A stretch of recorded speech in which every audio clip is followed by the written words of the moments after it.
नमस्कार विद्यार्थी मित्रांनो, लक्ष सरकारी नोकरी या एज्युकेशनल चॅनलवर आपले पुन्हा एकदा स्वागत. या अगोदर आपण बघा अकोला जिल्हा पोलीस भरती 2025-26 हा जो काही पेपर विचारण्यात आला बघा, तर तो या ठिकाणी कव्हर केलेला आहे.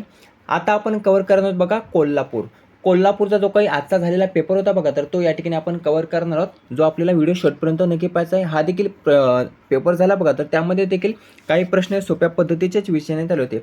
यामधले जेवढेचे जीकेचे आणि चालू घडामोडीचे प्रश्न विचारण्यात आलेत बघा, तर ते आपण या ठिकाणी कव्हर करणार. जवळपास सर्वच चालू घडामोडी ज्या आपण या ठिकाणी कव्हर केलेल्या त्या चॅनलवर बघा, तर त्याच विचारण्यात आलेल्या आहेत. कशा विचारल्या आहेत बघा, त्या ठिकाणी कव्हर करून घेऊया. प्रश्न 76वा डायरेक्ट विचारलेला आहे जीकेचा. त्या ठिकाणापासून सुरुवात होते ते डायरेक्ट 100पर्यंत जीके आणि चालू घडामोडीचे प्रश्न असणार आहेत. प्रश्नाला सुरुवात करूया. प्रश्न पहिला विचारण्यात आला बघा, आंतरराष्ट्रीय योग दिवस कोणत्या दिवशी साजरा केला जातो? तर आंतरराष्ट्रीय योग दिवस पर्याय 21 जूनला. लक्षात ठेवायचं, 21 जूनला आंतरराष्ट्रीय योग दिवस साजरा केला जातो. पुढचा प्रश्न आहे 2025च्या 67व्या महाराष्ट्र केसरी स्पर्धेचा जो काही विजेता आहे बघा, तर तो कोण ठरला होता?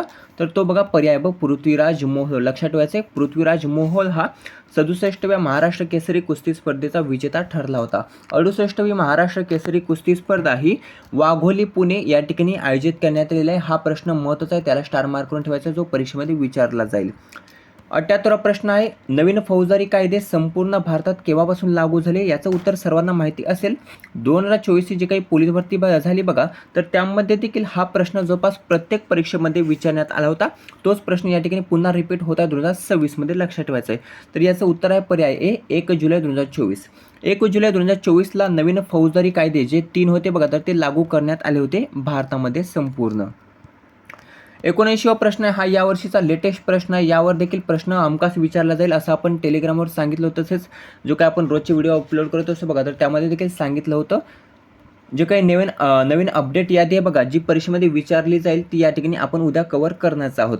तर पंतप्रधान कार्यालयाचं नवीन नाव काय ठेवण्यात आले? 79वा प्रश्न आहे, ज्याचं उत्तर आहे पर्याय सेवातीर्थ. लक्षात ठेवायचं आहे, सेवातीर्थ असं बघा पंतप्रधान कार्यालयाचं नवीन नाव ठेवण्यात आलेलं. याचं उद्घाटन कोणाच्या हस्ते पार पडलं? तर नरेंद्र मोदी यांच्या हस्तेच पार पडलेलं आहे. नव्याने घोषित झालेले सिमिलीपाल राष्ट्रीय उद्यान कोणत्या राज्यामध्ये आहे? प्रश्न महत्त्वाचा आहे, ज्याचं उत्तर पर्याय सी, ओडिसा. ओडिसा राज्यातील आहे सिमिलीपाल राष्ट्रीय उद्यान. 81वा प्रश्न आहे, सध्या मार्च 2026 मध्ये RBIचे गव्हर्नर कोण आहेत? सर्वांना माहिती असेलच. तर पर्याय संजय मल्होत्रा आहेत बघा. संजय मल्होत्रा हे RBIचे गव्हर्नर आहेत. कितवे आहेत? 26वे आहेत. या अगोदर कोण होते? उत्तर कमेंट करून सांगायचं आहे. सर मीच सांगतो, 25वे होते शक्तिकांत दास. कोण?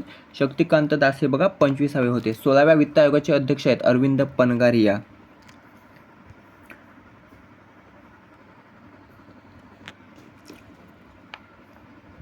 8वा वेतन आयोग, त्याचे अध्यक्ष कोण आहेत?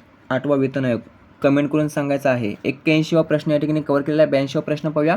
महाराष्ट्रातील कोणत्या खेळाडूने पॅरिस ऑलिम्पिक मध्ये 50 मीटर एअर रायफल प्रकारामध्ये बघा कांस्य पदक मिळवले? 82वा प्रश्नाचं उत्तर आहे स्वप्नील कुसाळे. हे उत्तर आपल्याला माहिती असणं गरजेचं आहे. पॅरिस ऑलिम्पिक ज्या काही 2024च्या ऑलिम्पिक स्पर्धा झाल्या बघा, तर त्या पॅरिस या ठिकाणी झाल्या होत्या. त्यामध्ये पहिलं पदक कोणी जिंकलं होतं भारतासाठी? तर लक्षात ठेवायचं आहे मनू भाकरने बघा 2024ची जी काही ऑलिम्पिक स्पर्धा पार पडली बघा, तर त्या 2024च्या ऑलिम्पिकमधलं पहिलं भारतासाठीचं पदक हे मनू भाकर यांनी जिंकलं होतं. कशामध्ये जिंकलं होतं? नेमबाजी. कोणतं जिंकलं होतं? कांस्य पदक जिंकलं होतं. हे लक्षात ठेवायचं आहे. 82वा प्रश्न या ठिकाणी कव्हर झालेला आहे. 83वा प्रश्न पाहूया. कोणत्या खेळाला प्रोत्साहन देण्यासाठी महाराष्ट्र शासनाने प्रोजेक्ट महादेवा सुरू केलेले आहे? प्रोजेक्ट महादेवा हा देखील प्रश्न आपण अपलोड केलेला आहे चॅनलवर. तर 83व्या खेळाचं उत्तर आहे पर्याय फुटबॉल. या खेळाला प्रोत्साहन देण्यासाठी बघा महाराष्ट्र शासनाने प्रोजेक्ट महादेवा सुरू केलेले आहे. त्यानंतरचा पुढचा प्रश्न आहे, कोणाच्या जयंती दिवशी राष्ट्रीय युवक दिवस साजरा केला जातो? तर 84व्या प्रश्नाचं उत्तर आहे पर्याय स्वामी विवेकानंद. स्वामी विवेकानंद यांच्या जयंती दिवशी बघा राष्ट्रीय युवक दिवस साजरा केला जातो. कोणत्या दिवशी साजरा केला जातो? उत्तर कमेंट करून सांगा. 2022 साली हा बघा जवळपास प्रत्येक टॉपिक आपण हा कव्हर केला आहे. टेलिग्रामवर देखील अपलोड केलेलंच आहे. तसेच रोजच्या व्हिडिओमध्ये देखील आपण अपलोड केलेलंच आहेत. 2022 साली बघा भारतामध्ये प्रथम कोणत्या देशाकडून चित्ते आणण्यात आले होते? याचं उत्तर आपल्याला जवळपास माहिती असलेच. तर नमिबियातून आणण्यात आले होते. किती आणण्यात आले होते? 8 आणण्यात आले होते. त्यानंतर 2023 मध्ये दक्षिण आफ्रिका 12 चित्ते आणण्यात आले होते. आणि आता 2026 बघा बोत्सवाना या देशातून 8 चित्ते आणण्यात आले आहेत. एकूण किती चित्ते आणण्यात आले आतापर्यंत? 28 चित्ते आणण्यात आलेले आहेत, लक्षात ठेवायचं आहे. चित्त्यांची संख्या किती झालेली आहे भारतामध्ये? काही दिवसांपूर्वीच कव्हर केलं, याचं उत्तर देखील आपल्याला कमेंट करून सांगायचं आहे. कारण जी काही चित्ती होती बघा, तिने बघा 5, तिचं नाव आठवत नाही सध्या, तर 5 बछड्यांना जन्म दिलेला आहे आणि चित्त्यांची संख्या एकूण किती झालेली आहे? उत्तर कमेंट करून सांगायचं आहे. 86वा प्रश्न आहे, भारतामध्ये बघा साधारणतः किती वर्षांनी वेतन आयोगाची स्थापना केली जाते? उत्तर आहे पर्याय ब 10 वर्ष. 10 वर्षानंतर बघा वेतन आयोगाची स्थापना ही केली जाते.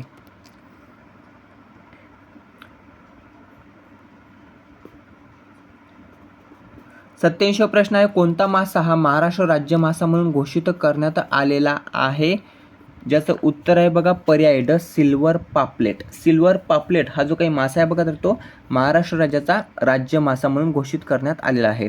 88वा प्रश्न आहे, भारतीय दंड संहिता 1860 ऐवजी आता कोणता नवीन कायदा आलेला आहे? याचं उत्तर देखील आपल्याला माहिती असलेच, तर भारतीय न्याय संहिता, तर यांनी जागा घेतली आहे बघा भारतीय दंड संहिता 1860ची, लक्षात ठेवायचं आहे.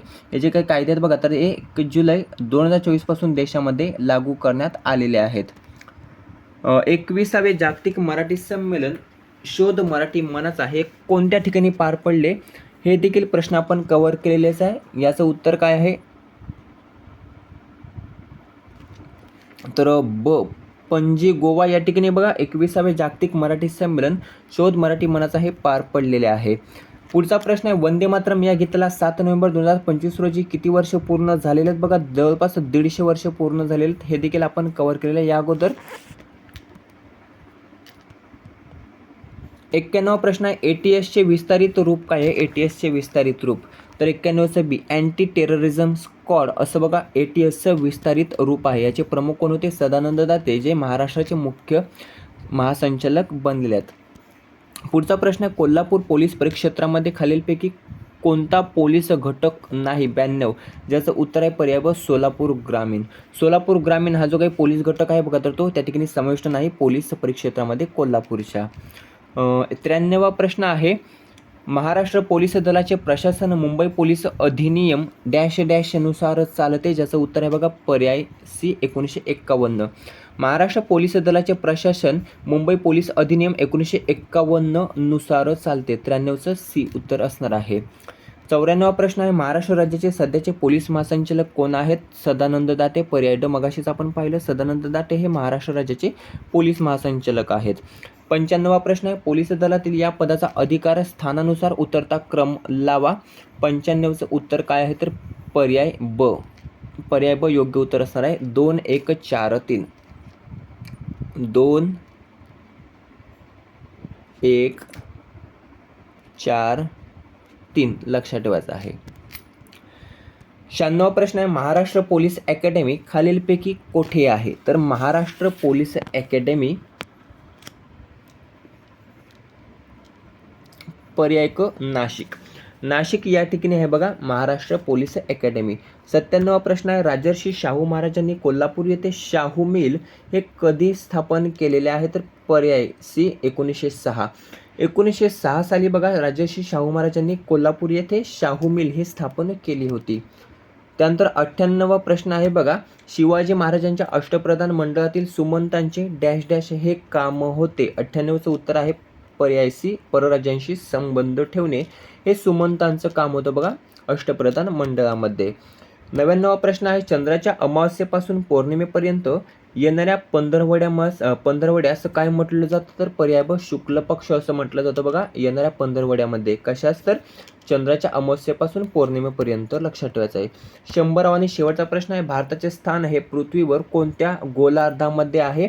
तर भारताचे हे स्थान आहे बघा, तर ते उत्तर पूर्व गोलार्धामध्ये ते लक्षात ठेवायचं आहे. मित्रांनो, अशा प्रकारे 76 ते 100 या दरम्यान जेवढे काही चालू गणिताचे प्रश्न आणि जीकेचे प्रश्न विचारण्यात आले होते बघा, तर ते या ठिकाणी आपण कव्हर केलेले आहेत. लगेचच थोड्या वेळामध्ये दुसरा देखील पेपर आपण कव्हर करणार आहोत. अकोला कोल्हापूर हे 2 पेपर आपले कव्हर झालेले आहेत. थोड्या वेळात दुसरा पेपर घेऊन येतो, तो देखील आपल्याला शेवटपर्यंत नक्की पाहायचा आहे. व्हिडिओ कसा वाटला कमेंट करून नक्कीच सांगा.